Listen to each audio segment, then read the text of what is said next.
উত্তর মোহনপুর ইয়াংস্টার গ্রুপের ছেলেরা বলছি রে, ওদের বাপ কাকারা কোনদিন আমাদের বাবা কাকাদের সঙ্গে মাইক কম্পিটিশন করে জিততে পারেনি।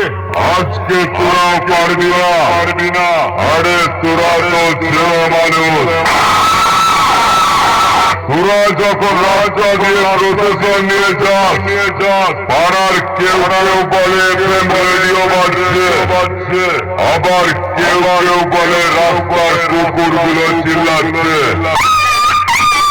আর আমরা যখন প্রশাসন নিয়ে যাই পাড়ার ভাই বোনেরা বলে সাউন্ড জগতের ভগবান আসছে। তাই তোদের সবটাকে সাবধান করে দিচ্ছি, আমাদের সঙ্গে টক্কর নিতে আসিস না, সব সারা টপকে যাবি।